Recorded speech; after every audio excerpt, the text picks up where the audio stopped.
हमारे साथ मौजूद हैं जमील अहमद खान साहब, he is ex ambassador. Thank you very much Jameel साहब, आपने अपना कीमती वक्त दिया है। और हमारे साथ आसिफ भट्टी साहब भी मौजूद हैं, सीनियर जर्नलिस्ट हैं, based in Washington DC। Jameel साहब, मैं आपकी तरफ आऊँगा। एक सबसे पहले तो ये बात कर लेते हैं कि right now a handful of swing states, Chand states में ये फैसला होना है कि कौन who will be the next American president. अभी हम ऑफ रिकॉर्ड बात कर रहे थे इसी हवाले से कि चांसेस ये लग रहे हैं that Donald Trump might win, but it remains to be seen कि इलेक्टोरल कॉलेज में ज़्यादा किसके पास सीट्स रहती हैं। बहरहाल अगर डोनाल्ड ट्रंप हार जाते हैं तो क्या सूरत हाल आपको नज़र आती है वहाँ पे बनती हुई, कंसिडरिंग कि पिछली दफ़ा भी वो ये क्लेम करते रहे कि मुझे हरवाया गया, और इस दफ़ा भी वो ये कह रहे हैं, और अल-ऐलान पिछली हार की बात भी कर रहे हैं और अब की बात भी वो ये कर रहे हैं कि अगर मैं हारा तो मुझे हरवाया जाएगा and the establishment of my country will be behind it. Jameel साहब, क्या थे क्या आपकी इस पे?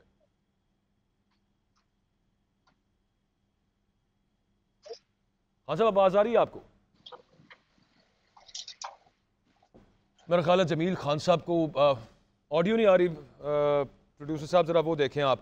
जी जी, आसिफ भट्टी साहब, इस वक्त सूरत हाल क्या है भट्टी साहब वहाँ पे? अच्छा, ये जो डोनाल्ड ट्रंप खुद भी क्लेम करते हैं, which we have been reading in newspapers also, कि एस्टेब्लिशमेंट खिलाफ है मेरे, वहाँ पे क्या मामला है वैसे भट्टी साहब? चलें, इस पर हम काफ़ी गुफ्तगू कर चुके हैं, but since it's the election day in America तो ये बता ही दें आज फिर कि वहाँ पे इम्प्रेशन क्या है?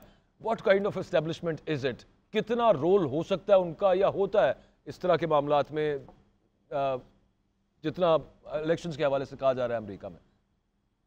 देखिए, आप अपने बोलने के अंदाज से इस बात का अंदाजा कर सकते हैं कि कितना मुश्किल है ये बात करना कि एस्टेब्लिशमेंट की किस कदर इन्वॉल्वमेंट हो सकती है। हम्म। वाशिंगटन में बैठ के ये बातें मॉनिटर तो की जा सकती हैं, और मैं पिछले 3-4 इलेक्शन कवर कर चुका हूँ यहाँ पे।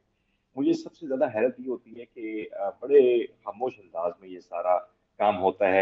लेकिन एक बात बड़ी विजिबल है कि मैंने जब 2016 के इलेक्शंस में ट्रम्प पहली दफा प्रेसिडेंसी की तरफ आ रहे थे, इलेक्शन लड़ रहे थे, तो उन्होंने उस वक्त ये बात कही थी कि वो अगर हारे तो उनको हरवाया जाएगा, जी हाँ। क्योंकि उनको नापसंदीदा शख्सियत समझा जाता है। हम्म।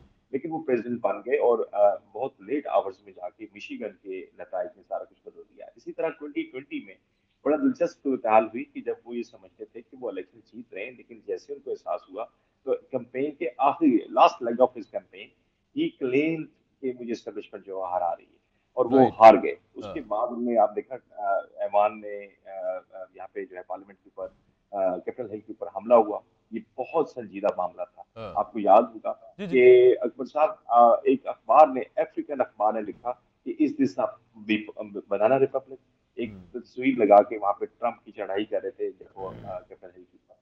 तो इसी तरह की सूरत हाल इस वक्त हमें देखने को मिल रही है कि ट्रंप ऑलरेडी क्लेम कर चुके हैं कि अगर उनको हरवाया गया तो वो ये नताज तस्लीम नहीं करेंगे, हम्म। और उनके हामी जो है वो पहले से तैयार है। मैं आपको दिलचस्प बात बताऊं कि जी जी। पेंसिल्वेनिया में ही उनके हामियों ने 2020 में जाली पोलिंग स्टेशन बना के वहां पे वोट भी कास्ट किए थे। उनके केसेस अभी भी चल रहे हैं इस वक्त अमेरिका अच्छा। के अंदर। तो ये कहानियां इस तरह की होती हैं, लेकिन सिक्योरिटी इस कदर बीफ अप की गई है हम्म। कि वाशिंगटन डीसी में ऐसे लग रहा है जैसे रेड जोन में हम घूमते हैं इस्लामाबाद में, आपने कभी घूमा होगा, और हम्म। अपना कार्ड दिखा के आप जाएंगे कि आप किस काम के लिए जा रहे हैं। इसी तरह से न्यूयॉर्क में भी सिक्योरिटी बहुत हाई अलर्ट पे है। 7 स्विंग स्टेट्स हैं, उनके अंदर भी सिक्योरिटी काफी हाई है। और बाकी जो बड़ी स्टेट्स हैं, मैं आपको कहूंगा कि टेक्सास एक बहुत बड़ी रियासत है जिसमें 40 से ज्यादा वहाँ पे इलेक्टोरल वोट्स हैं, पुरअमन है, लेकिन वहाँ पे भी सिक्योरिटी हाई अलर्ट पे है। तो लगता अच्छा भट्टी ऐसे है साहब, कि ये जैसे जो आप बात कर रहे हैं सिक्योरिटी हाई अलर्ट की गई है, उसकी एक रीज़न जो कि हम in the run up to elections भी देखते रहे हैं। अच्छा, it's seen all over the world, ये पूरी दुनिया में एक ये पैटर्न हमें नज़र आ रहा है कि पोलराइजेशन जो है, कुतबियत जो है, वो बढ़ गई हुई है। लोगों में अदम बर्दाश्त का रिवाज, या यूं कह लीजिए कि अदम बर्दाश्त वाला जो रवैया है दुनिया में, वो ज़्यादा जड़ पकड़ रहा है लोगों के अंदर। अमेरिका तो एक बड़ी खुली डुली liberal in the sense society थी कि मतलब जहाँ पे एक्सेप्टेबिलिटी और ये पोलराइजेशन वाला मामला नहीं होता था। अब की सूरत हाल अमेरिकी सोसाइटी की वही हो गई है जो बाकी दुनिया में और पाकिस्तान में पोलराइजेशन के हवाले से। मंजर साहब, बात यह है कि मैं आपको एक वाक्य सुना दूं। जी। 2000 गालबन 2010 के 2012 के इलेक्शन से पहले की बात है, जब जॉन मकेन इलेक्शन लड़ रहे थे सदर बुश के जी। खिलाफ, अपना प्रेसिडेंट ओबामा के खिलाफ, ओबामा। सॉरी, मैं मिस कर दिया। ओबामा के मुतालिक एक कैंपेन में जब गए जॉन मकेन, तो वहां पे एक रिपब्लिकन ने खड़े होकर कहा कि वो गद्दार है। तो जॉन मकेन ने अपनी स्पीच रोकी, हम्म। और रोकने के बाद उन्होंने कहा कि आप उसे गद्दार नहीं कह सकते, वो मेरा पॉलिटिकल अपोनेंट है, लेकिन आप उसे गद्दार नहीं कह हम्म। सकते। This was the relatively a very respectful way of conduct of all politicians। हम्म। और ये बात सही है कि दुनिया की सबसे बड़ी जमहूरियत है अमेरिका, और यहाँ पे टॉलरेंस इस वजह से भी ज्यादा है कि ये एक मल्टी कल्चरल मुल्क है, और मल्टी डायमेंशनल होने के साथ साथ यहाँ पे कई किस्म की नस्लें आबाद हैं। कई मुल्क जी। जो है वो यहाँ पर वहां से लोग आए हुए हैं। अच्छा, यहाँ पे जो आपने सवाल किया है कि इस वक्त इनटॉलरेंस, वहां पर भी फैक्टर, वही वाला फैक्टर हमें नजर आता है कि जैसे पाकिस्तान में भी हो गया है हम्म। कि ट्रम्प जब से आए हैं तो उन्होंने एक नई तरह दी है सियासत के अंदर। वो थोड़ा सा इश्तिहार अंगेजी की तरफ गए हैं, इल्जाम की सियासत। और अभी भी मैं आपको बताऊं कि जितनी जगहों पे मैंने कवर किया, वहां पे ट्रम्प जो है वो गुस्से का इजहार करते रहे, वो इल्जाम लगाते रहे। इवन उन्होंने कैमला हैरिस के मुताबिक कहा कि उनका तो यही नहीं पता चल रहा वो अमेरिकन है कि नहीं है, क्योंकि उनकी वालदा जो है वो इंडिया से हैं, और जी। बाप जो है वो अफ्रीका से हैं। तो ये इस तरह के इल्जाम जाती और शख्सियाती और उनकी सियासत की बजाय आप अपने पॉइंट्स पे ना जाएं, हम्म। अपने पॉलिटिकल विजन की तरफ ना जाएं। और अनफॉर्चुनेट ये रहा है कि आप देखिए कि उन्होंने जो एक ऐलान किया था, दो बड़े ऐलान थे उनके। एक तो था मुसलमानों के खिलाफ, आपको हम्म। याद होगा कि उन्होंने कई मुस्लिम कंट्रीज के ऊपर ट्रैवल बैन किया था, जिसमें पाकिस्तान को भी शामिल करना था, सऊदीया को भी करना था, लेकिन दोनों को नहीं किया गया।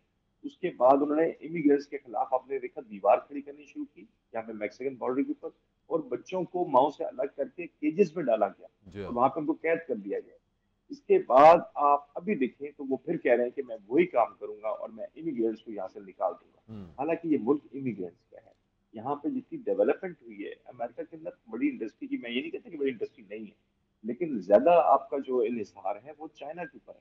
वहां हम्म। से आपकी इम्पोर्ट्स आती अब हैं। खैर इवन भट्टी साहब, चाइना के लेकिन खिलाफ हम हमने क्या किया। इंटॉलरेंस की बात with in the American society तो चलें ठीक है, हम कर रहे हैं, बट दुनिया कितना क्या इम्पैक्ट होता है पूरी दुनिया के ऊपर when America is being tolerant towards Wars, और जुल्म के लिए टॉलरेंस पैदा हो जाती है। मैं गाजा की तरफ इशारा करके बात कर रहा हूँ, and it will play somewhat of a decisive factor. एक फैसला कुन किरदार इस चीज़ के हवाले से वोटर का ज़रूर रहेगा, ये देखते हुए कि डेमोक्रेट्स ने गजा इजराइल जो मैं उसको जंग तो कह ही नहीं सकते, अब वन साइडेड सिर्फ वहाँ पे ब्रूटैलिटी हो रही है इजराइल की तरफ से, तो उस पर डेमोक्रेट्स का जो स्टैंस रहा है, कैमला हैरिस ये कहती हैं कि she will she is more likely to follow वही पॉलिसी जो जो बाइडन लेके ऑलरेडी चल रहे हैं। हाँ, ये उन्होंने ज़रूर कहा है कि कोशिश करूंगी कि जंग ख़त्म करवा दूं। अमेरिकन प्रेसिडेंट चाहे पहले अपनी एड कट करें, बूट्स ऑन ग्राउंड जो वहाँ पे उनको ख़त्म किया जाता तो काफ़ी कुछ हो सकता था। साहब, ये मैं नेशनल पॉलिसीज होती है। मैं भट्टी साहब, अगर मैं देखो, आप जमील साहब भी आगे, मैं उनको शामिल गुफ्तगू कर लूँ इस पर, फिर कमेंट्री इंशाल्लाह आगे इसको बढ़ाते हैं बात को। How do you see this Jameel साहब, ये गजा वाला जो, मैं अगेन इसको जंग नहीं कहूँगा, ये तो वन साइडेड सिर्फ एक कत्लेआम चल रहा है, इस पे आपको लगता है कि इफ डोनाल्ड ट्रंप विंस, वो डेमोक्रेट्स की तो जो पॉलिसी है वो हम देखते रहे हैं पिछले कुछ अरसे से, और कैमला हैरिस उसके बारे में ओपनली स्टेट भी कर चुकी हैं कि वही है मोर और लेस उनकी पॉलिसी जो जो बाइडन की थी, जो उनके बॉस की थी। आप क्या समझते हैं कि डोनाल्ड ट्रंप अगर आते हैं तो कोई गजा वाले मामले में कोई तब्दीली आपको होती नजर आती है? इजराइल पे किसी किस्म का प्रेशर अमेरिका की तरफ से आपको नजर आता है इफ डोनाल्ड ट्रंप जीतते हैं? जी, इफ डोनाल्ड ट्रंप, तो मैं इस पे एक पहले शेर के साथ फिर वजाहत कर देता हूँ हाँ। पूरी डोनाल्ड ट्रंप के इस मामले में। वो कहते हैं, किस कदर रूप है यारों के खौफ आता है, सरे मैं खाना जुदा और सरे सरकार जुदा। आपको मैं गिनवा देता हूँ अभी सिर्फ। डोनाल्ड ट्रंप अगर आ जाते हैं आज, वहाँ जो मार्केट है अमेरिका में, जहाँ शर्तें लगती हैं, वहाँ 60% दिए जा रहे हैं कि डोनाल्ड ट्रंप जीतेंगे, और 40%, हालांकि इसकी कोई अहमियत नहीं है, 40% पे बिड लग रही है कि कमला हैरिस। तो ये मैं आपको बता दूं कि बड़ा कांटे का बिल्कुल मुकाबला है, और उससे पॉइंट से 1% से कमला हैरिस अभी भी नेशनल वे में। और बाकी इसकी पूरी तफसील आगे चल के शायद डिबेट कर लेंगे इस पर। आपके सवाल के जवाब पहले मैं दे दूं, वो ये है कि डोनाल्ड ट्रंप का पहले माजी को देख लेते हैं कि माजी में उन्होंने वो कारनामे दिखला दिए गजा के हवाले से और फलस्तीन के हवाले से कि जो इससे पहले किसी ने नहीं दिखलाए थे। वो कैसे कि जब गोलान हाइट्स 1967 में जब कब्जा किया इसराइल ने, तो उसको ये बताया गया कि ये कब्जे वाली जमीन है और इसराइल इसको खाली करे। ये बात है सिक्योरिटी काउंसिल की रेजोल्यूशन की। सिक्योरिटी काउंसिल की रेजोल्यूशन, इसमें 2 अदद हैं, एक गोलान हाइट के हवाले से भी है और बाकी तमाम जो काबिज हुई थी इसराइल 67 की जंग में कि उसको वापस करे, और दूसरा वेस्ट बैंक। तो गोलान हाइट का उन्होंने ये किया, गोलान हाइट का ये किया कि बायलैटरली बाइडेन साहब ने अपना, डोनाल्ड ट्रंप ने बायलैटरली उन्होंने तस्लीम कर लिया कि ये इसराइल की टेरिटरी है, हालांकि उनको कोई हक नहीं पहुंचा। दूसरा ये कि जब सफारतखाना शिफ्ट करना हुआ, जो कोई और ना कर सका, उन्होंने तल अवीव से सफारतखाना न सिर्फ शिफ्ट किया बल्कि 5-6 कंट्री को और खींच लिया अपने साथ, जो कि इंटरनेशनल कानून की खिलाफ वर्जी। वेस्ट बैंक में मौसूफ फरमाते हैं कि ये लीगल है इसराइल के लिए, बिल्कुल वेस्ट बैंक पे और सेटलमेंट करें। और अब की बात सुन लीजिए, अब वो कहते हैं कि जो बाइडेन क्यों कहता है to hold Netanyahu from attacking Iran. He should have first done it and then would have thought about it. तो ये उनके 3 मैंने बयान आपको सुनवा दिए। और फिर वो कहते हैं, अब दोनों, कमला हारिस और दोनों की बात सुन लीजिए, दोनों ने कैंपेन में एक दूसरे से मुकाबला किया। मुकाबला ये किया कि इजराइल का डिफेंस इजराइल का फर्ज है और हम इजराइल के साथ खड़े हैं। पहली चीज तो उनकी ये थी। दूसरी चीज, कमला हारिस ने कल जो बयान दिया है, वो फरमाती हैं कि हम जो है वो हॉस्टेजेस को रिलीज करवाना, I will do everything in my power to get the hostages release from there. आगे बात आती है कि सीज फायर कब होगा, सीज फायर का नारा कब, कितने अरसे से सुन रहे हैं, तो वो क्या होगा उसके बारे में कोई गारंटी नहीं। और इजराइल की जो जेनोसाइड है उसके बारे में कोई गारंटी नहीं। जो इंटरनेशनल क्रिमिनल कोर्ट एविडेंस के साथ जेनोसाइड बता रही है उसकी कोई तदारुक नहीं। और फिर टू स्टेट थ्योरी की बात होती थी, जो कि ओस्लो कार्ड के मुताबिक 1993 के मुताबिक है, उस पे अब बात ही नहीं हो रही है इसमें। अब तो उन्होंने ये सोच लिया। अच्छा, फिर कुशरन साहब की बात सुन लीजिए, जिन्होंने सफारतखाना वहां से शिफ्ट कराया था।